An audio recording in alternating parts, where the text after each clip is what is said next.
Center for the Arts in Snohomish County. Brought to you by Seattle City Club. With special thanks to presenting sponsors AARP of Washington and Comcast. An appreciation for our event and venue sponsors, our civic sponsors, and premier media partners. With production support from WV Livestream.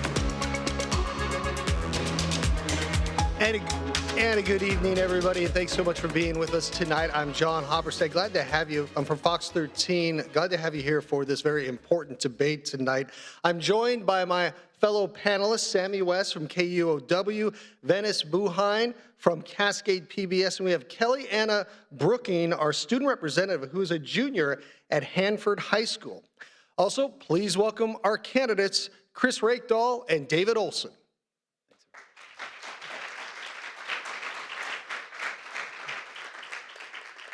All right, we're going to be asking a broad range of questions on the issues most impacting students and families today, including questions submitted by the audience.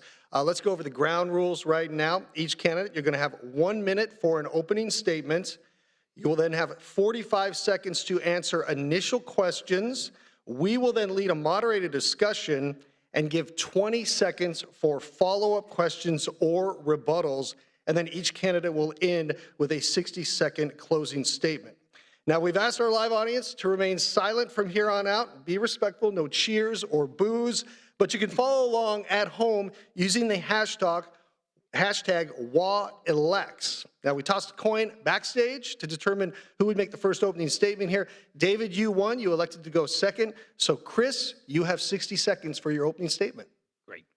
Well, thank you, everyone, for being here in the audience and those who are watching. This is an important role and one I'm very proud to serve in. Thank you to our panelists and our hosts. I'm Chris Rakedahl, Superintendent of Public Schools for our beautiful state of Washington. I was born and raised right here in Snohomish County, so it's nice to be home and be a part of this. I've spent my entire life serving in public education. It's what I wanted to do as a child. My parents didn't even go to high school. And I realized pretty early on that I needed an education that was going to be impactful to my life, break the cycle of poverty, and really open up doors. And I wanted to deliver that for others because I had these teachers that loved me and believed in me. I've done just about every role in schools. Public school student in Washington, first in my family to go straight to college in a public university in our state. I became a teacher. I've served on a school board. I was a summer custodian even in our schools, scraping off gum off of desks so that school could start in September. I've served in the legislature in this role, foundation roles. This is the most beautiful and powerful thing we do in the state of Washington, is deliver for over 1 million children public education that opens up doors for them. And I'm looking forward to our debate tonight, and I'm grateful that you're here. All right. Chris, thanks so much. David, you have 60 seconds. Well, thank you. My name is David Olson, and I'm running for Superintendent of Public Instruction.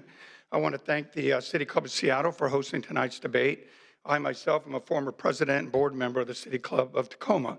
8 years ago, I was vice president of the City Club of Tacoma, and we hosted a similar debate between then first-time OSPI candidate Chris Rakedahl and Aaron Jones. During that debate, he made many promises. Yet here we are 8 years later, and after so many failures, plummeting academic scores, declining student mental health, mismanagement of billions in ESSER funds, overwhelmed teachers, and much more. As an 11-year school board member in a very successful school district, I had no choice but to step up and challenge my opponent.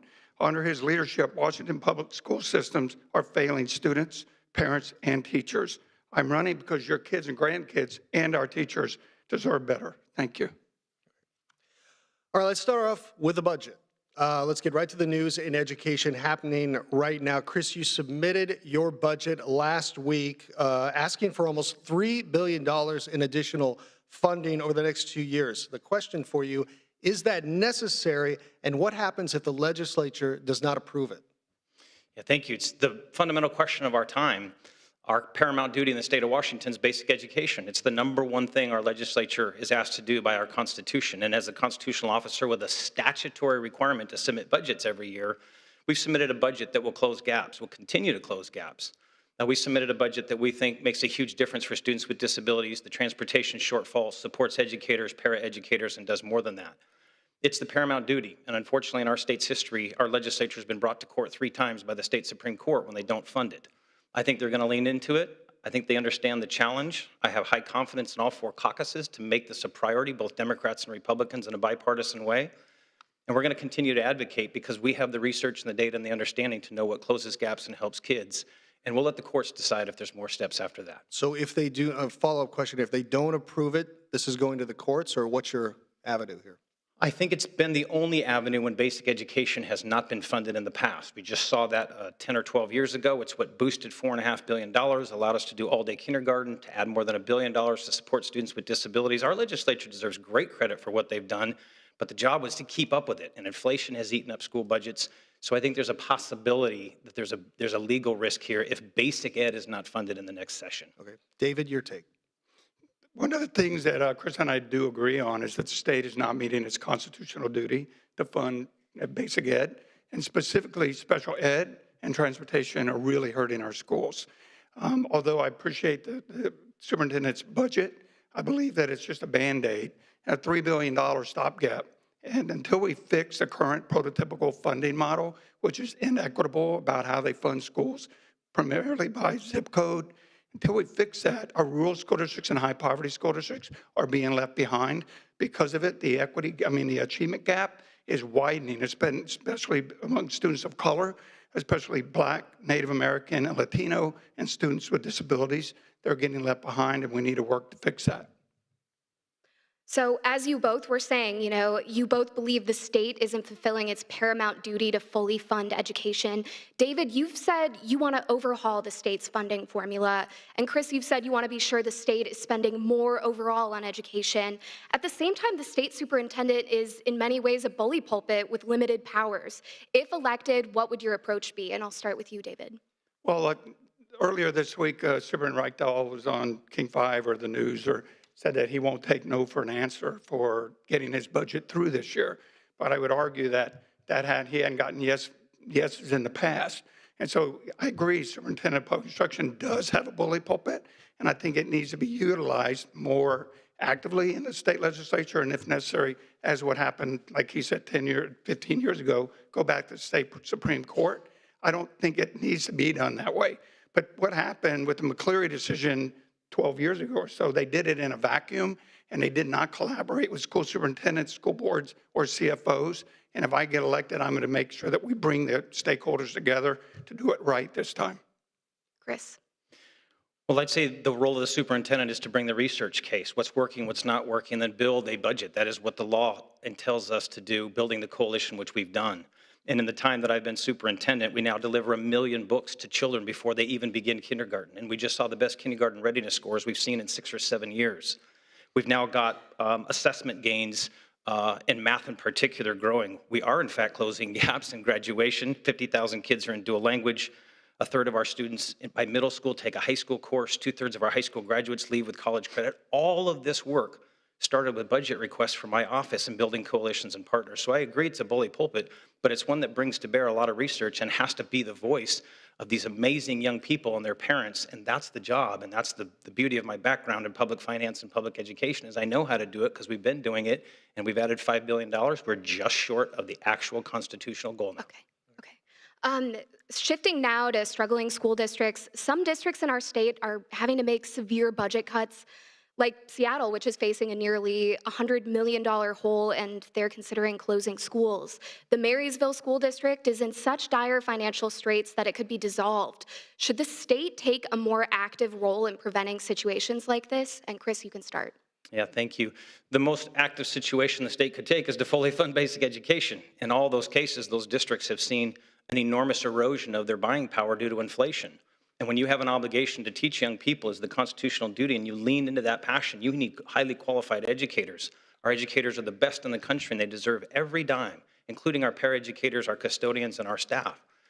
But we're now $1 billion behind where we were in 2019 adjusted for inflation. So that's why I argue with all of us in a respectful way. Our first job is to come together as Democrats, Republicans, and nonpartisans, lean into public ed, challenge our legislature to meet their constitutional duty. We have $1 billion need just to get the inflation back, and we wouldn't have a single school district in jeopardy right now in any way had we just maintained inflationary investments over the last 5 years. David? Well, one of the things I'm proud of is I've been traveling all around the state. I've been meeting with teachers that have come up to me and talked to me about the fact that they would have liked to see OSPI under current leadership be more proactive as far as providing oversight and financial guidance, how they spent their ESSER money. A lot of the school districts, the state auditor's office found audit findings because they didn't have proper internal controls on how to spend that critical money during a critical time during COVID. And also the Office of Elementary and Secondary Education found that OSPI during that same time did not provide proper oversight on how the COVID money was spent.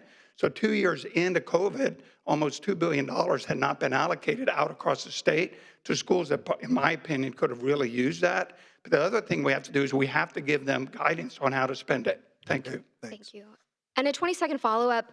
Focusing in on Seattle, where as many as 21 public schools could be closed, some parents and community members there want the state to step in to help prevent such sweeping cuts. Would you push for that as superintendent? And David, we'll start with you.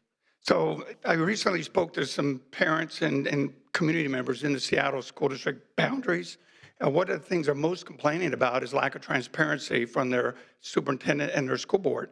And I think that rather than just jump out and close schools, I think that we could consider turning some of them into community hubs so that members of the community come in, give mentoring and tutoring service to the student. Okay, thank you so much. Chris?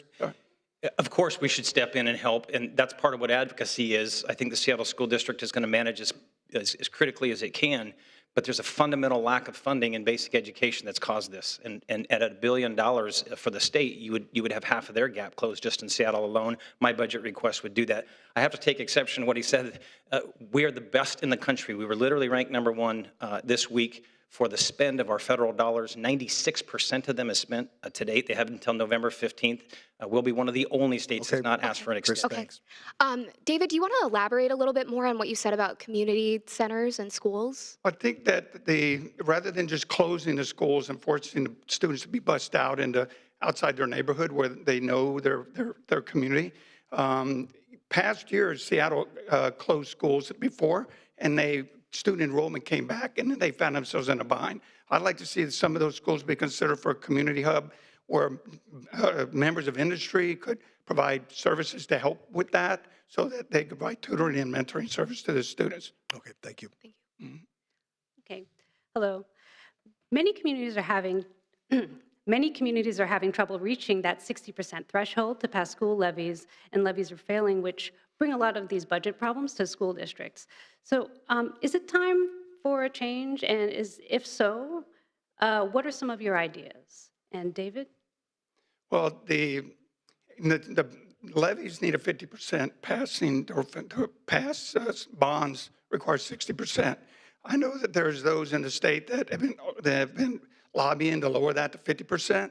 I do agree that 60% is very high, but when you're going out for a $500 million or $1 billion bond, that's a big amount of money that you want the majority of the community to support. I support, and I'm on record saying that I support a 55%, but I don't support a 50 because of the amount of money we're asking the community to commit to.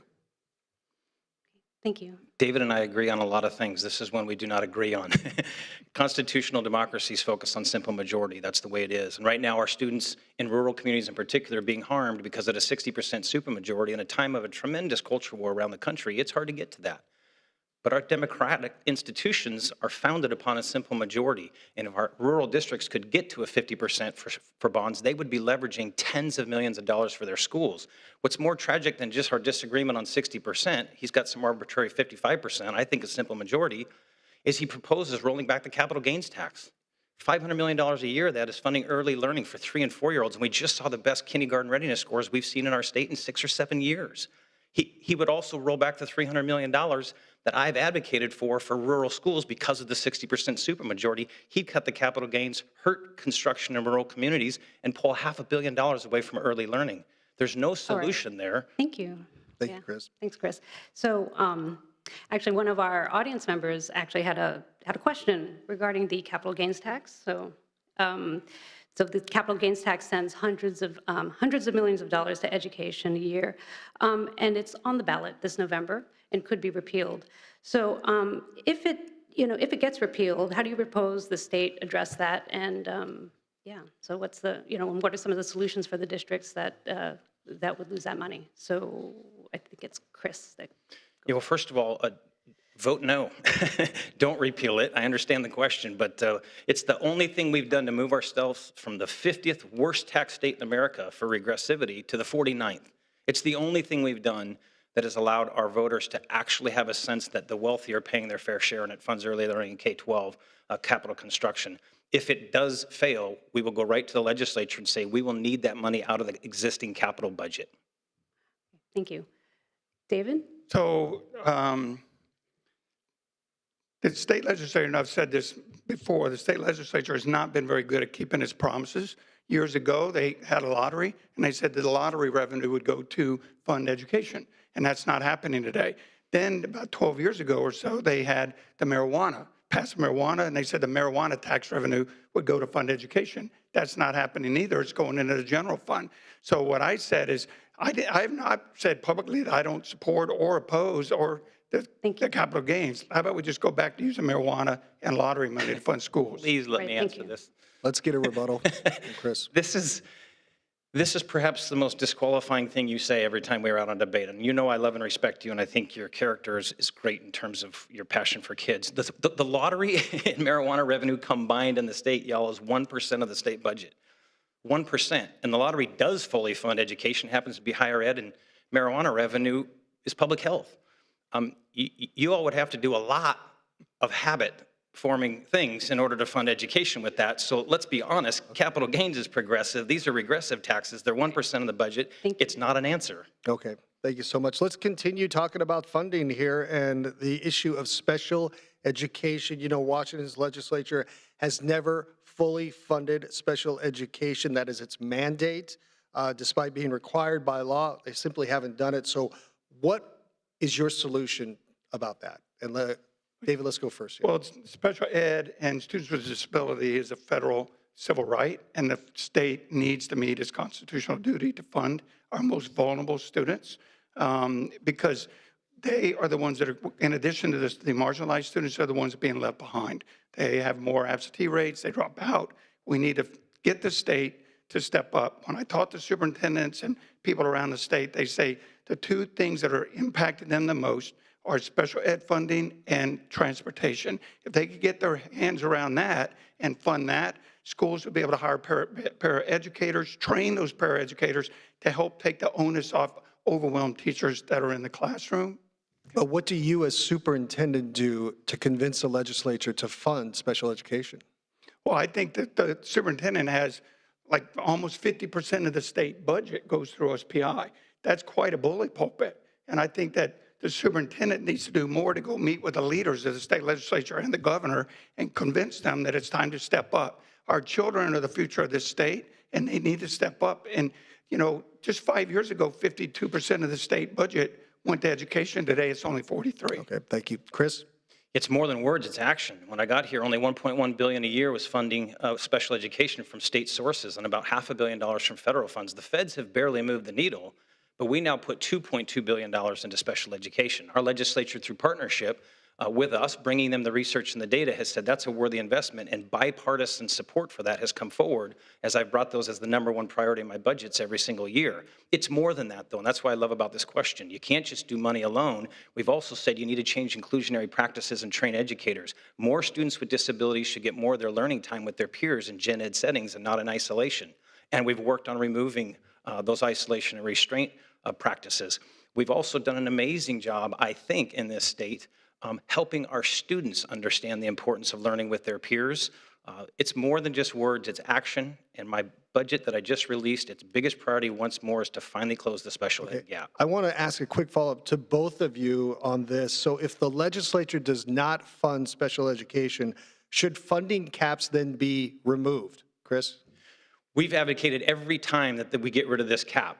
This is a federal civil right for students. They are entitled to services when the need is identified. And so we've said remove the cap, fully fund the system. Again, I think it is not only the paramount duty of the state to fund education, I think this has a federal right to it.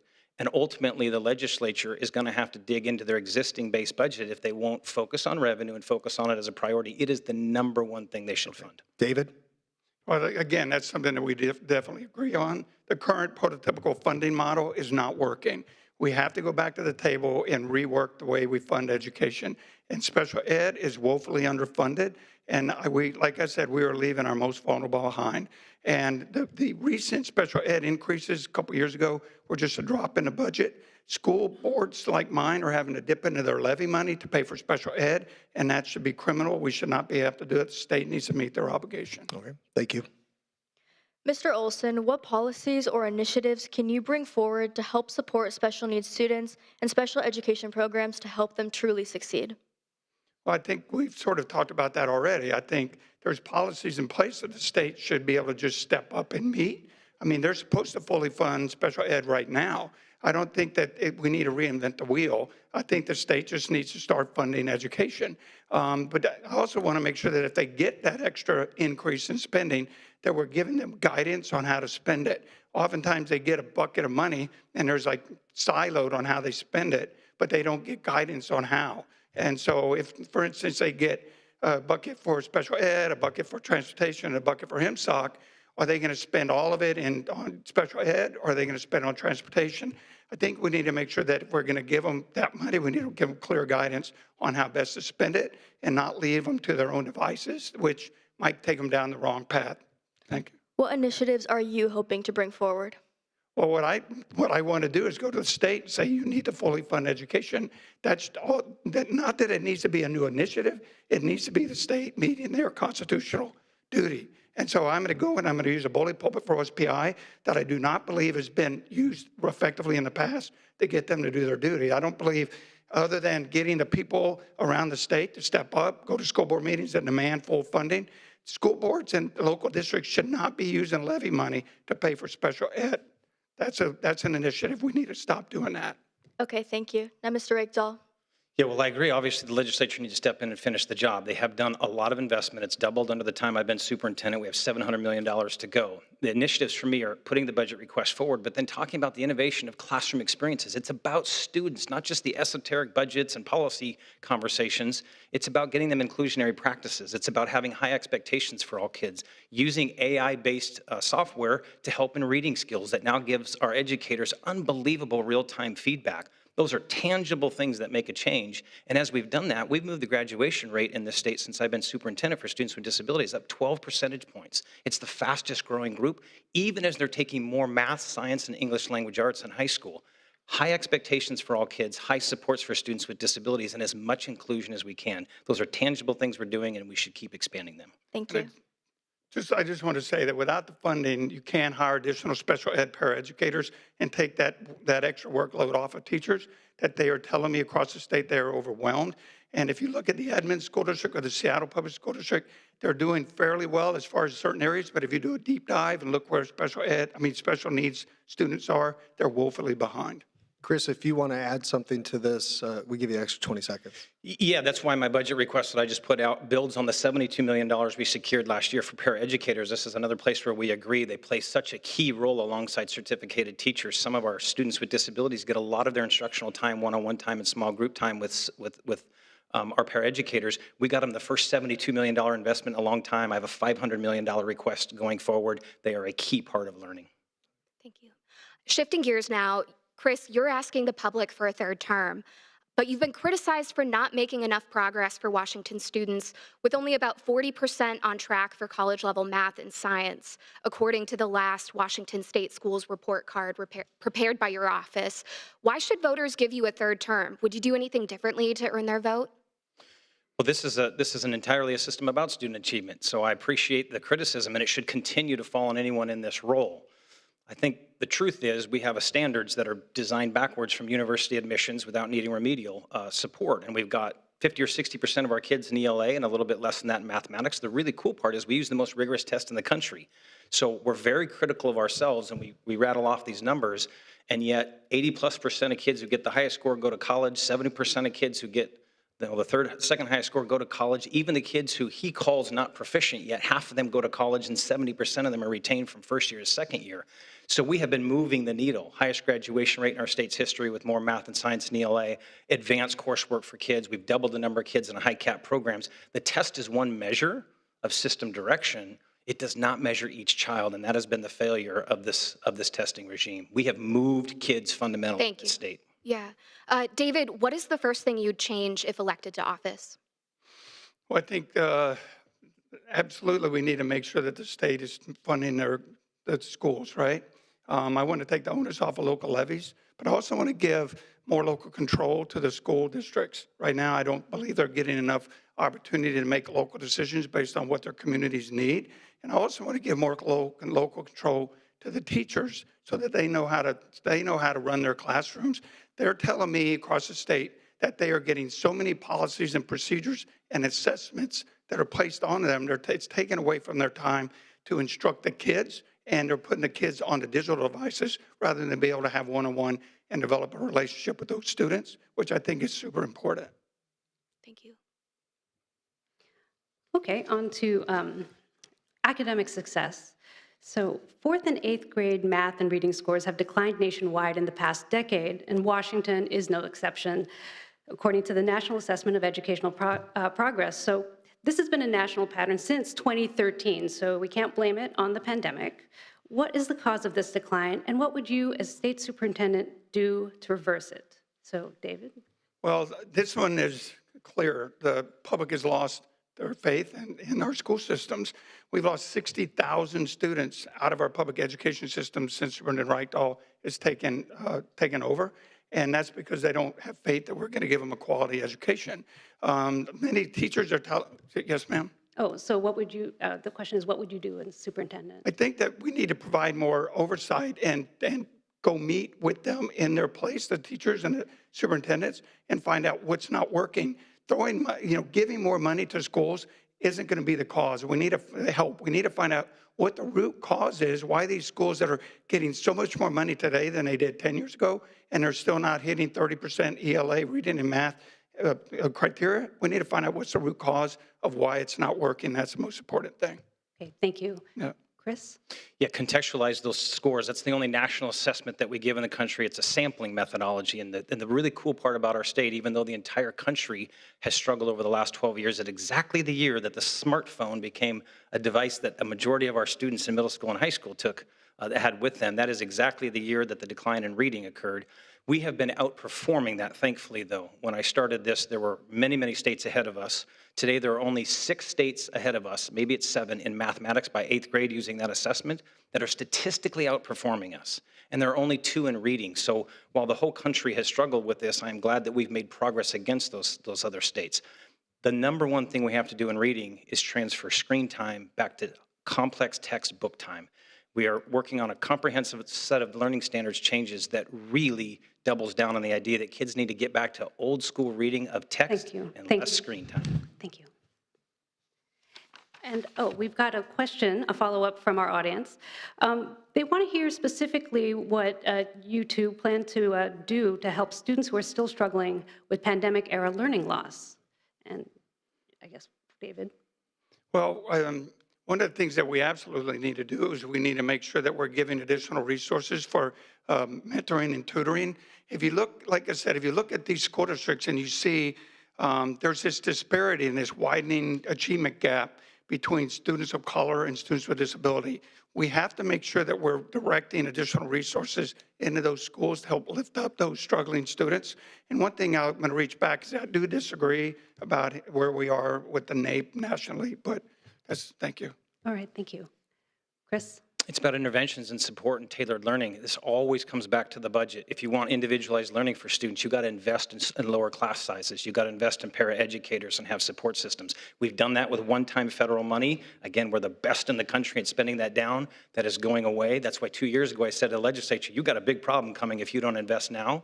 They punted a little bit. This is the year to make those investments and then tailor the learning to each student as if every student needed an individualized plan. We are on the cusp of that. Thank you.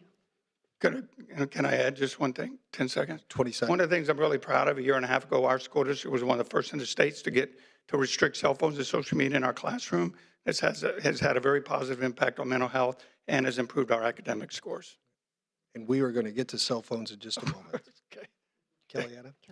Mr. Rickdahl, recruiting and retaining the best teachers is integral to helping all students succeed.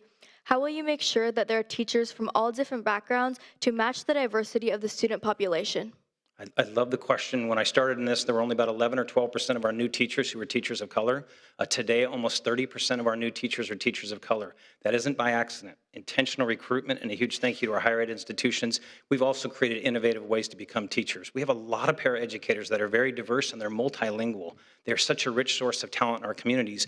We've created a pathway partnering with labor in a real apprenticeship-like model to allow those folks, particularly if they already have a bachelor's degree, to then get the teaching credential and get their own classroom. So this has been very intentional work. We also have a mentorship program when teachers start, and so thankfully, as we've recruited more diverse teachers, they're being retained at the same rate because of very intentional mentorship. He called DEI awful stuff. We lean into it because diversity is strength.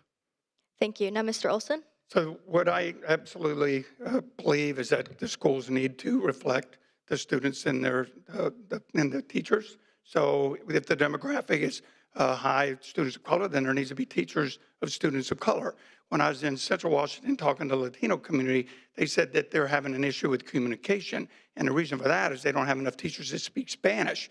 So in that case, the DEI issue there as far as diversity and equity would be making sure that we have teachers that can speak Spanish. How about we give incentives to the teachers that don't speak Spanish to learn Spanish, or incentivize teachers that do speak Spanish to transfer into that school district to help those schools so that the Latino-speaking students aren't pushed into one school or one classroom with only one teacher that speaks Spanish. So I agree that we need to make sure that the teachers reflect the students. Okay.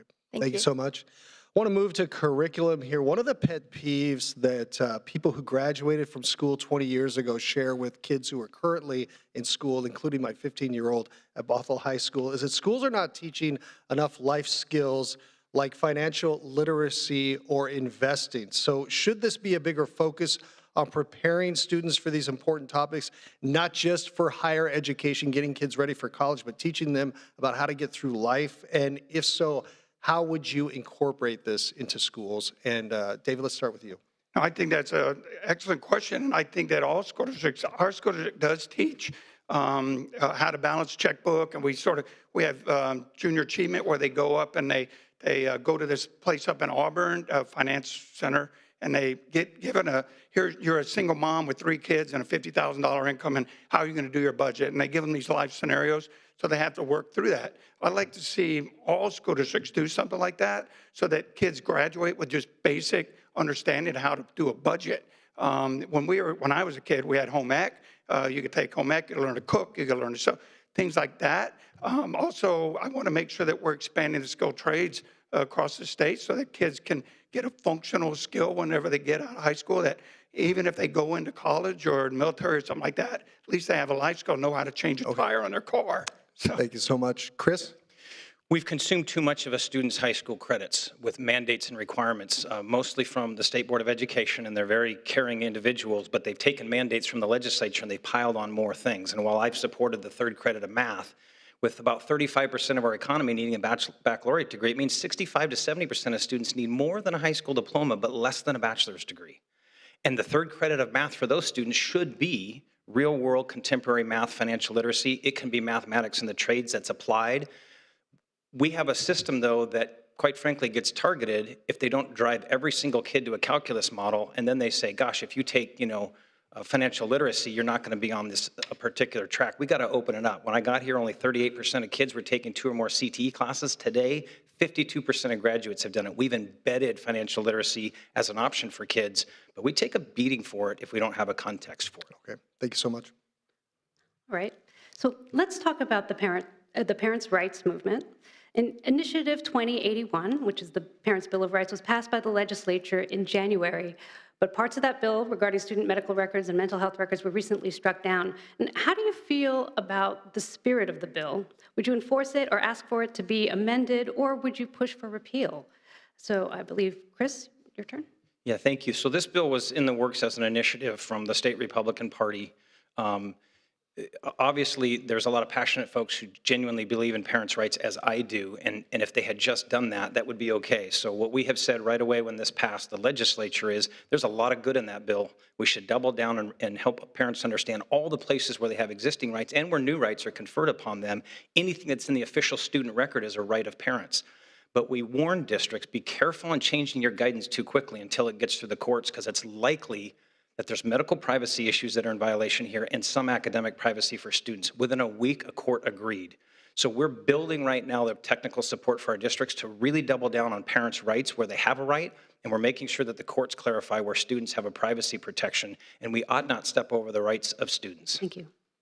David? So I'm a strong believer that families are important in a quality education for their kids. 99.9% of parents love and support their kids, and they want to be actively involved in their kids and their lives, no matter what it is, whether it's academics or gender or whatever it might be. Parents want to be involved in those decisions.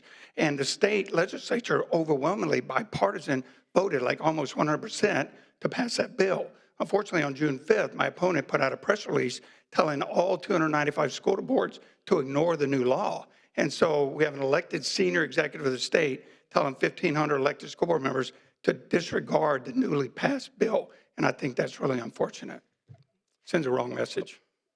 Okay, Chris, would you like to? Yeah, please go look at the memo we put out to school districts. It's on our website. There's no remote idea that parents or school districts should ignore the law. What we said is you're going to be in violation of the law if you implement this wholly without hearing from the courts on the places where it clearly violates students' rights. The rest of it, go forward on. We've given technical assistance. It's important to protect parents' rights, but not step on students' rights. Don't ignore it. Wait until the courts settle it. Thank you. So we do have a follow-up question to that. How much say should parents have in curriculum? You know, how do educators strike that balance between parents who don't want issues of equity and race to be discussed in the classroom, and you know, there are parents who believe that learning about these issues should be part of basic education. So how do you know, what's the role of parents in curriculum? Chris? This is such an awesome state to lead in, and I'm so grateful for our past lawmakers. They've set up a really good framework. Our office sets learning standards. We work with experts around the country and in the states to say, what should a fourth grader know in math or an eighth grader in reading? We at OSPI set learning standards, but curriculum is established by local school boards and lesson plans are delivered by teachers. And at that level, parents need enormous amounts of context and support and invitation, and good school boards invite them into those curriculum decisions. That is a local decision. Thank you. So my school district, and I would encourage all schools to do this, we have our entire curriculum online, so parents can go and see what their children are going to be learning up to more than 30 days in advance. So if there's something they want to opt their kids out of, they can choose to do so. My school district also has parents on all of our curriculum assessment committees. They work with students, parents, and teachers, and they work on that curriculum initiative, and then when they figure out what curriculum they want to pilot, they bring that to the school board for approval. So we're really proud that we have parents on that. Thank you so much. Thank you. Kellyanna? Mr. Olson, a law passed earlier this year aims to make it harder to challenge books at school libraries. Do you support this measure, and should the state push back harder?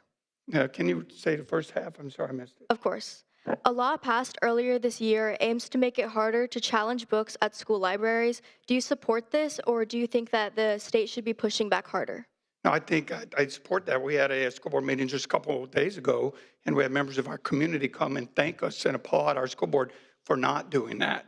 I think that's a slippery slope. If you start doing that, it sets a very negative precedent. And I mean, you can choose not to check out a book and read it, but no, I do not support that. I think the librarian is responsible for that, and the community shouldn't step in there, no. So are you saying that you do not support banning books? No, I don't support that at all. Okay, thank you. Mr. Rickdahl? Yeah, obviously I don't support banning books. Our state has a process already, and local school boards adopt processes on book challenges. So if a parent says, I think that's 8th grade material and it's being taught to 5th graders, whether it's math or science or anything else, there's a local challenge process. What's gotten other states, I think, just horrendously off track is they've empowered their superintendents, backed by Moms for Liberty groups and these other organizations. They are out to ban books. And in other states, the state superintendent has the authority to say, we're banning that book in all districts. We don't do that in this state. The authority for books, materials is at the local level. There are processes for parents if they want to challenge the library book and question the age appropriateness of it. But that is something that's very sacred in our state. This office, despite some groups who want us to be banning books, should always stand for local control on this issue and never, ever banning those materials at the statewide level. Thank you. All right, let's talk about something that is being banned in some classrooms right now, cell phones in the classrooms. And David, you mentioned earlier your Peninsula School Board ban them from the classroom. There's a state plan in place to encourage districts to restrict them by 2025, put in place by Chris Rakedahl. With some districts like North Shore already starting that, but what about security and emergency issues? Parents worry about having access to their kids. What is your overall thought of cell phones in the classroom? And Chris, let's start with you. Yeah, the research has been really clear that cell phones in the classroom are quite distracting. A lot of it's not intentionally focused on instructional learning, as you might imagine if you have teens, as I still have one that's a teenager. Our whole entire concept here is we have enough research to know that this is very impactful. The research isn't actually clear that the strategies to mute those phones, put them in backpacks, put them in pouches is necessarily turning into better academic outcomes, but I think we are confident that will be the case. It's so new in our state and so new in other states. What we have watched local districts do as they've implemented this is they've engaged families and parents, and I think parents get very comfortable with the idea that the cell phone will be with my child or in a backpack. It just can't be active at the time, or if they put them in pouches, it's accessible in emergency. We went 130 years being able to contact our kids for dentist appointments, and we made it work by calling the front desk, and we're going to have to get back to that because it's important. I know time's out. We'll go to David, but I hope for a follow-up because it's not enough just to deal with phones in the classroom. Well, I do have a follow-up there because we're dealing with something that we didn't deal with when we were kids, and that's dangers in the classroom, school shootings, that kind of thing. And I think a lot of parents want to be able to access their kids immediately, and by putting these in a pouch, and I know a lot of times these pouches are on a door frame away from the child, they feel like that's not going to be the case. Yeah, in every district that's tried this, I think they've gotten to a really good place with parents, and not that many are doing pouches, but it can work. A lot of them, the policy is it has to be in your backpack and it can't be seen. And that way it is accessible if necessary, but it needs to be offered in a backpack. Again, I hope we get time on this, but it's not enough to deal with the classroom. We're actually changing learning standards, one of the only states in the country to take on information, media, and social media literacy, age appropriate, age 5 all the way to graduation. We got to go beyond cell phones and talk to students about the impact these are having on them. Okay, thank you. David, your take on cell phones. So again, we did this over a year and a half ago. Our school board 2 years ago saw that this was a student mental health crisis. It was impacting student discipline in the classroom, academic performance, student anxiety. We really felt we needed to get our hands around this. So we implemented this policy a year and a half ago, and we're really proud of that. It's sort of interesting that the superintendent just came out with his guidance 2 weeks ago on this when we were a state leader in this year and a half ago. But it's really important that we worked with our students and our teachers and our parents in developing our school cell phone policy. We didn't do it in a vacuum. That's why it didn't happen overnight. In an emergency, I would argue that you do not want the students on their phone talking if there's a shooter in the school, God forbid. They need to be listening to the teacher to execute their evacuation or whatever their emergency procedures are. And we leave them on, but they have to be on mute. They could check them at lunch. Okay.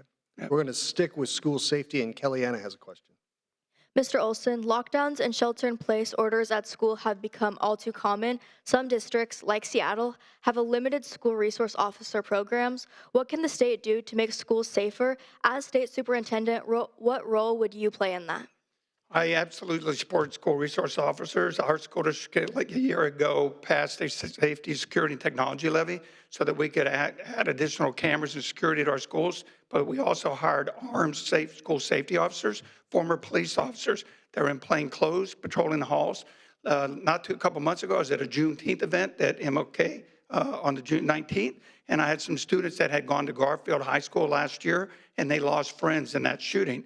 And I told them what we do in our school district, and I asked them what they felt about it. They really liked the fact that they're undercover. They said they wouldn't want to be in uniform patrolling halls, but they said having armed undercover former police officers in the hall, they really liked that idea. So I think it's something that schools should consider, especially in light of what's going on. Thank you.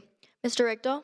Yeah, this is one where we've leaned into it at the state level through advocacy. I put a budget request forward to the legislature saying, take a comprehensive approach. It's not just about school resource officers, but that may be part of the solution if that's what local districts choose. It's a whole lot also about student mental health and supports. It's a combination of things. And we have threat assessment system, which we built out. So when we think there's a student in crisis who has the risk of hurting themselves or others, there are teams that can swoop in very, very quickly. It's a comprehensive team, folks in the community as well as folks in the school. And I think that's why we get some of the best outcomes in our state as a result of this. The legislature ultimately funded $300 million of that request, and we have more school counselors and nurses and school psychs in our buildings today. And some districts, like David's, have chosen that money to go the security route, which is a local choice for them. So we leave it up to locals, but you got to invest in the personnel. 19% of Washington State students have reported being bullied within their school experience. What tools and resources will you provide to combat this serious issue, starting with you, Mr. Rickdahl? Well, it's about teaching, right? That's the beauty of this system. I think every great challenge we've ever faced is a combination of some regulatory work paired with teaching. You've got to lean into this question. So we've built a framework for this called social emotional learning. You cannot just deal with it after the fact. You've got to get on the front end of this, and it means doing intentional work with real experts, real PhDs who build social emotional curriculum from the earliest of ages, even pre-K. And you're teaching kids how to work with each other. You're asking them complicated questions around what will they do in the scenario in which they feel that they've been bullied. You're identifying resources for them, and you're teaching them the skills to interact with each other and ask for help. Social emotional learning has been criticized by folks in his political party. It's phenomenal to me, but it really matters for kids. Thank you. Mr. Olson? Unfortunately, bullying has been around for hundreds of years. I still remember my third grade bully, Andy Trimble. Okay, a long time away, right? And a lot of this, as he says, cell phones and social media are really harming our children. And when they have them in class, they can be checking their phone and being bullied and body shamed during class, student anxiety. A lot of that can lead to student mental health issues and then they see things online that might exacerbate them. And so I agree 100%. We need to do, our school district just implemented a brand new HIB thing online so that when someone reports a suicidal thought or something, it goes immediately to the police so that we can report and act on it very quickly. So thank you. This question wasn't necessarily about online bullying. How will you combat this issue within the schools directly? Well, one of the things we have 2 student reps from every one of our high schools that sit on our school board, and we also have a superintendent student advisory committee. So we do routine check-ins with our students, and the student reps come to our board, and they give us really honest feedback on what's going on in our schools. Very honest feedback. And we act on that. So I think oftentimes you have to change the culture in the school, and you have to be able to work with the students, not just the adults. Thank you. Yeah. Can I follow up? Since you got to follow up. Yep, 20 seconds. This is about social emotional learning. It's about the skills and leaning into it. It's why it's not enough to just say, put your phones away during class time, because if they're 6 hours in the evening at home on a phone where there's bullying, or in person at lunchtime, we have to teach students these skills. You can do it at the earliest of age that are age appropriate. We should not shy away from the idea that school can be a powerful place to teach kids how to be better human beings, not just our obsession with math tests and language tests. Thank you. All right, I want to talk about mental health quickly here, and Sami West has a question for you. Yeah, thank you. What role should schools play in providing students with mental health support, and how do they balance that with tough financial realities? David, you go first. Well, this is it's an outstanding question. That's one of the reasons that our teachers are so overwhelmed. Now that they have inclusionary practices where all students with special needs, students with disabilities are in the general education classroom, and we don't get the special paraeducator support to help those teachers. Teachers are not trained to provide social and emotional support for those students other than caring about them. But the state, this goes back to prototypical funding. Our school district of 10,000 students is only allowed less than 1 school psychologist to deal with student mental health, but we pay 13. The extra 12 are from our levy. The state needs to help fix this by fully funding special ed so that school districts can help get more counselors and psychologists to help early identify students with mental health. Thank you. Moving to you, Chris. Well, David's done this twice now, and I have a lot of respect for my opponent. We've done a lot of these together, but he leans into this idea on every time I get a question about mental health, he goes to, because students with disabilities are in general education settings. And I just want to be super clear to our disability community and our students, you are loved and you are supported. And it is not fair to say that the mental health crisis of our state, of our country, of our planet is because of students with disabilities in inclusionary settings. That said, we've built really important models around student mental health that include direct investment in schools for school psychs, resource and referral systems. We built the regional mental health networks in all 9 regions of our state. I did that with executive authority with federal emergency dollars. I asked the legislature to backfill it. They backfilled a quarter of it. So we will be back this year to fully fund those regional mental health systems. It is about investment. And I would say that I'm offended by his comments because many of my nephews and nieces in my family are students with special needs.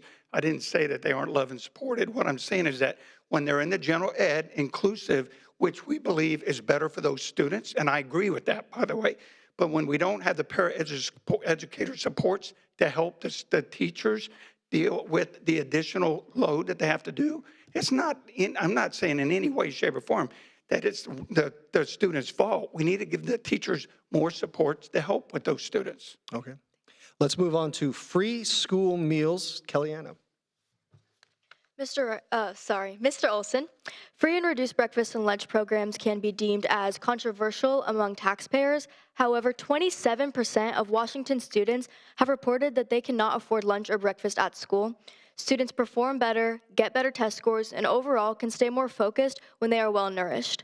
Will you try to get this implemented? How, and how will you also depoliticize this issue? Well, students need to eat, okay? We already know that if students are hungry, they're not going to be paying attention to their teacher or to class.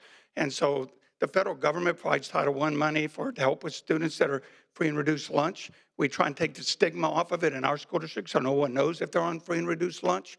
We don't ask them to show any ID. And so I think it's super critical that we make sure that no kid goes hungry during the day at school, and not asking questions, just make sure the kids have something to eat. I don't know why this is controversial at all. We need to make sure that our students, we have homeless kids in our school district, McKenty-Vento. We need to make sure that they feel welcome and they need to be able to be fed to be better students. I'm sorry, I'm not sure if I missed it, but how do you think that, what is the best way to depoliticize this issue? I be honest with you, I mean, it's not a political issue in my school district. I haven't really heard that it is a political issue that we need to feed our kids. So I might be missing something, but in my school district, it's not a controversial issue at all. So maybe I'm missing the mark on this, but it's not an issue in my school district. Thank you. Mr. Rickdahl? It has become a political issue, and it's ridiculous, but there are folks who say, not the job of schools. And I don't think schools necessarily get to choose what their job is when kids, as you said in your question and so well researched, if they can't get nutrition, they don't feel safe, they don't get proper supports in their sort of holistic approach. The math and the science and the English and the social studies isn't going to matter much. So we leaned into this. When I got to OSPI, I said this is something we should tackle as one of the first superintendents in the country to say our goal should be 100% meals. When I got there, only 300,000 kids were getting breakfast and lunch. Today, it's over 700,000 kids getting breakfast and lunch. And you asked specifically how to depoliticize it. Let me say to everyone in the audience and everyone watching, this is a tough time for inflation and food inflation. Families who have tapped into this, the 700,000 of them, it's like a $1,000 tax break a year when their kids get nutritious breakfast and lunch at schools. It's a middle class Thank you, sir. I have a follow-up question real quick. Do you think that it's important to depoliticize this issue even if you're not personally seeing it within your district? Yes, focus on kids, focus on learning, make it a whole child support where we generally share the cost of that between the federal government and state government, and understand that for some families, it is a massive boost to their survivability if collectively we can feed kids as they do all over Asia and all over Europe when they go to school. It really helps families and their income and their survivability. Perfect. Thank you so much. All right, so, yeah. We're just about out of time, so we have one last question for you both, and it's kind of ending on a positive note here. Can you point to a successful policy or program in your home district or any school in the state that you'd like to see expanded?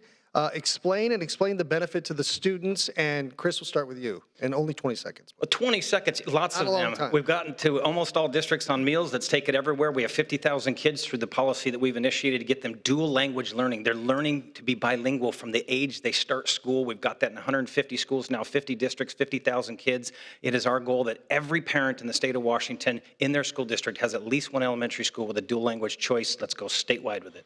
All right, David? One of the things we did is we really put a lot of emphasis on literacy, okay, especially working with dyslexic kids to make sure that our goal in my school district is 100% of all kids reaching the end of third grade can read. And so we created a literacy task force. We ran around the state, brought in experts to develop science of learning, so we knew actually how we were teaching, not just trying to teach literacy. And we've had a great success with that. So I'd like to see literacy expanded across the state. Okay, thank you so much. And that's all the time we have for questions. Now it is time for closing statements. So David, you went second during opening statements, so you will be first during closing, and you have 60 seconds. Thank you. So first off, thanks again to City Club of Seattle for hosting tonight's debate, and thanks to Chris for a discussion on these important issues. During my opponent's tenure, we've seen over 100,000 fewer kids meeting grade level standards for English and math, student mental health crisis, doubling of absenteeism, and a failure to adequately fund special education. It's a good thing my opponent isn't a medical doctor, because he would have lost his medical license a long time ago. But simply put, our kids can't afford 4 more years of Chris Reichdahl. We need a change. As superintendent, I will focus on student success, encourage parent involvement to improve learning and lower absentee rates, fully fund paraeducators, work to expand CTE programs, and ensure the state is meeting its constitutional duty to fully fund education. Please visit my website, electdavidolson.com, to learn more, and I ask for your vote. Thank you. All right, thank you so much. Chris, you have 60 seconds. Thank you, everyone, for the opportunity. Thank you for being here, and those who are watching. We agree on a lot of things. We disagree on some really critical things. Mr. Olson's called DEI a joke, and tonight he said, but it's important. He said we should basically bankrupt all of our higher institutions to save America, because he was sort of pandering to an extreme group at the time. He opposes the capital gains tax that only 4,000 people are paying in the state, and it's providing $500 million to early learning and $300 million to rural school construction. He says we should fund the state with marijuana. Please do not try to do that, everybody. I didn't understand it until I went to his PDC, and 1 out of every $13 he's raised is from the marijuana industry. And so I think that's weird. It's not unethical. It's just you want to be the school superintendent. I don't think the motto should be more marijuana. It's like J.D. Vance weird, in my opinion. That's how weird it is. Test scores on the rise in recovery, record high graduation rates right now, even as students take more rigorous courses, remediation rates in colleges going down, fewer students needing help when they get there, CTE pathways opened up, more kids getting inclusionary practices, more kids getting advanced math and science. We are a state that has been doing wonderful things, but we've got a lot of work to do post-pandemic, and we have to be honest about our weaknesses. Thank you so much. Our strengths. Thank you so much. That is time, and thank you both. We've come to the end of tonight's debate. We hope you learned something, and we certainly hope you vote. Election Day, of course, November 5th. You can register to vote online or by mail until October 28th. On behalf of the audience and all the families watching tonight, I'd like to thank our candidates for taking part in this discussion. Let's give them a round of applause, shall we? And thanks for being with us. I'm John Hopperstad from Fox 13. Have a great night, everybody.